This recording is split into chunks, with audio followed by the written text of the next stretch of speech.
وما يضل به إلا الفاسقين. خوای تعالى فرمي ئەوانەی کەوا گومڕا ئەبن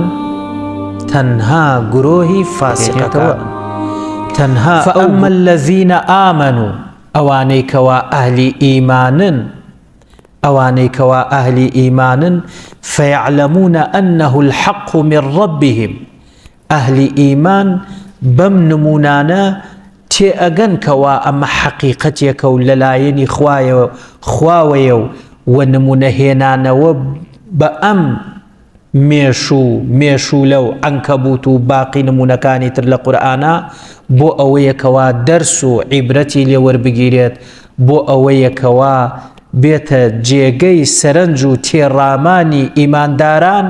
بۆ ئەوەی کەوا ئیعجازی علمی زیاتری تیا وەربگیرێت، بۆ ئەوەی کەوا سوبات و ئیستیقامە و سەکینەتی زیاتر ئەدا بە دڵی ئیمانداران. فيعلمون أنه الحق من ربهم وأما الذين كفروا بلام أوانيك كافروا بباورن فيقولون ماذا أراد الله بهذا مثلا، ألين أما تشيا بيأكنن رخن أقرن بو أويكوا خلقاني كي تربيرنا رزي خويان خلق بباوركن فيقولون ماذا أراد الله بهذا مثلا، هۆکاری چییە؟ پرسیارەکەن بەگاڵتە جاڕیوە هۆکاری چییە خوای تەعالا بە ئەمانە نمونە ئەهێنێتەوە بە مێش و بە مێشولە و بە عنکەبوت و بە باقی حیواناتی تر، بە مێرولە و سوورەتێکەیە کە سوورەتی نەملە لە قورئانی پیرۆزە باسی ئەمانە ئەکات.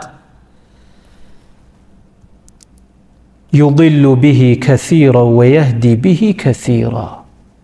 خوای تعالى لم آية بيروزا بيمان را أجينيت بم نمونه هێنانەوەی لە قورئانی پیرۆزە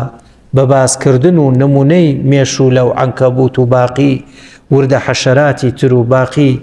بوونەوەرەکانی تر ئەوانەی کەوا مەثەلەن خوای تعالى فەرمێ کەمەثەلی الحیماری نمونە بە گوێدرێژ ئەهێنێتەوە، کەمەثەلی الکەلبی نمونە بە سەگ ئەهێنێتەوە، بەمانە يضل به كثيرا ويهدي به كثيرا. زۆرێک بەم نمونانە بێباوەڕ ئەبن، زۆرێکیشیان هیدایەت وەرئەگرن، خوا ئیختیباری هەردوو تاقم و چین و توێژەکەی کۆمەلگا ئەکا. ئەوانەی کافرن زیاتر کافر و بێباوەڕی و مەلهوڕی ئەدەن لەبەر و ڕەخنەی خۆیان ئەگرن و زمانیان درێژەکەن، و ئەوانەیشی کەوا ئیماندارن فەیعلەمونە ئەنەه الحەق من ربهم، خۆیان تەسلیمی بەرنامەی خوا ئەکەن و ڕەخنە ناگرن، و هەروەها ئەو نمونە و مەثەلانەیش کە خوای تەعالا لە قورئانە باسی ئەکات زیاتر ئەیخەنە ژێر فکر و لێکدانەوە و تێگەیشتن و وەرگرتنی ئیعجازی زانستی بۆ خۆیان، ئەو کاتە جوانتر حەقیقەتی کەلام و گەورەیەتی و پیرۆزی و معجزەیەتی قورئانیان بۆ دەرئەکەوێ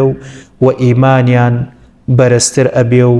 و سەکینە و سوباتیشیان پێ ئەدا لەسەر باوەڕ و ئیمان و ئیسلام. وما يضل به إلا الفاسقين. خوای تعالى فەرمێ ئەوانەی کەوا گومڕا ئەبن تەنها گرۆهی فاسقەکانن، تەنها ئەو گرۆه و تاقمانن کەوا بە بۆنەی هێنانەوە و باسکردنی مەثەل بە مێرولە و بە مێشولە و بە هەروەها بە گوێدرێژ و بە سەگ و بە عنکەبوت و بە ئەمانە باسکردنی ئەمانە لە قورئانە تەنها گرۆهی فاسق و دەرچوان لە دینی خوا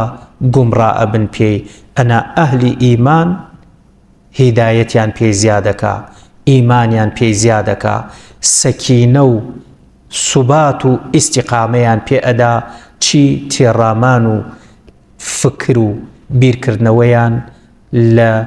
ئەم نمونە و مەسەلانەی کەوا خوای تەعالا لە قورئانی پیرۆزە باسی ئەکات.